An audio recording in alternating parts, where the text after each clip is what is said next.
Bu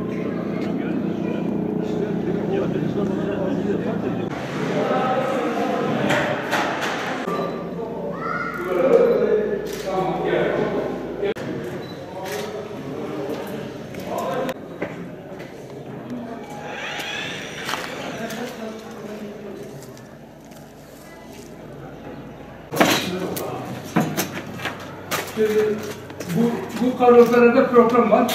Tamam, bunları yazacağım. Sefettin abi. Ya.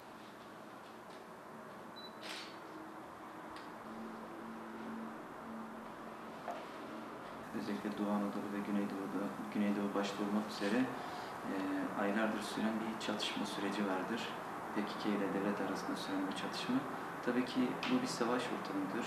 Savaş ortamının hem sosyal hem siyasal birçok etkisi vardır. Tabii savaşta eğitim boyutunun etkilenmemesi mümkün değildir. Malumunuz, biliyorsunuz bu yıl eğitim öğretime başlamadan önce bu savaş ortamı başlamıştı.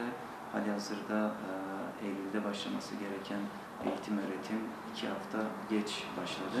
Netice itibariyle eğitim bu hususta ciddi anlamda bir sıkıntı yaşandı çocuklar açısından.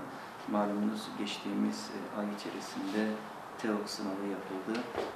Türkiye'nin batısında ve doğusunda binlerce öğrenci bu sınava girdi ama bölgemizde süren çatışma nedeniyle sokağa çıkma yasağı ve buna paralel olarak okulların kapalı olması ister istemez doğudaki öğrencilerimiz eğitim öğretime geç başladı ve müfredatı bitiremediler.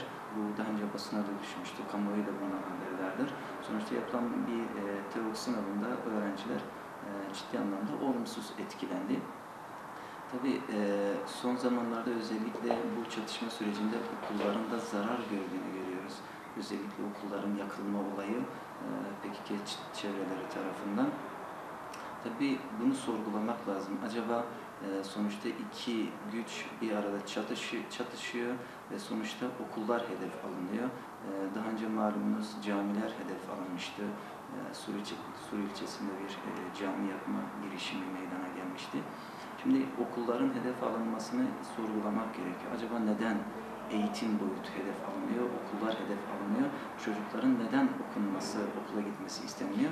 Dikkat ettiyseniz yaşanan çatışma sürecinde sokakta polisle çatışan insanlara baktığımız zaman bunun çoğunluğunun çocuklardan ve gençlerden müteşekkil olduğunu görüyoruz.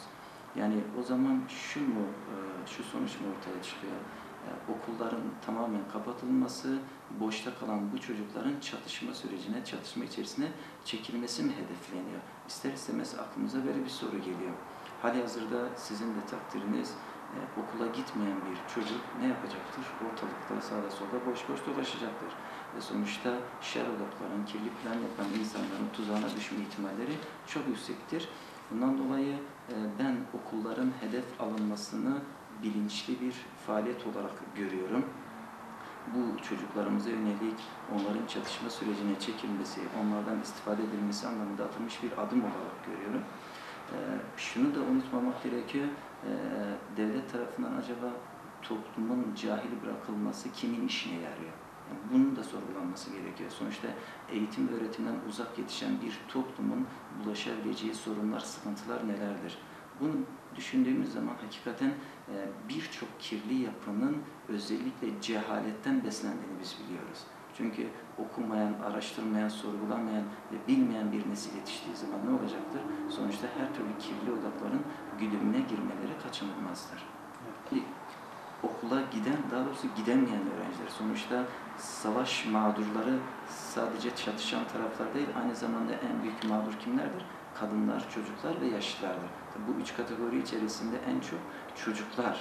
Yani düşünün ki daha dünya yeni tanımaya çalışan, anlamaya çalışan çocukların kurşun sesleriyle, top sesleriyle, patlama sesleriyle uyandığını, gece vakitlerinde bu seslerle yataklarına fırladıklarını düşünün. Sokağa çıktığında boş kovan mermileri, her tarafta yakılmış çöp arabaları, belediye otobüsleri vesaire. Yani bir savaş ortamında tabii ki çocuklar olumsuz etkilenir.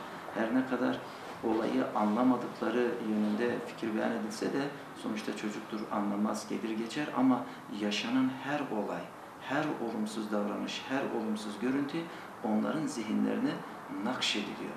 Yani bilinçaltına yerleşiyor. Sonuç itibariyle bu çocuklarımızın hayalleri, gelecekleri bir nevi heba edilmiş oluyor. Yani bundan etkilenmemesi mümkün değil. Bugün dünyanın birçok yerinde savaş var. Irak'ta, Suriye'de, Çeçenistan'da ve biliyoruz ki savaşlarda en çok mağdur olan çocuklardır. Tabii bir çocuğun dilinden tabii dinlemek gerekiyor. Acaba ruh dünyası nasıldır, yaşadığı travma nedir? Bunu anlayabilmek için oturup çocuklarla konuşmak gerekiyor. Yani toplumun eğitime ihtiyacı var. Bu savaş yürütülüyorsa şehir merkezlerine çıkarılması gerekiyor. Yani bir savaşın da hukuku var.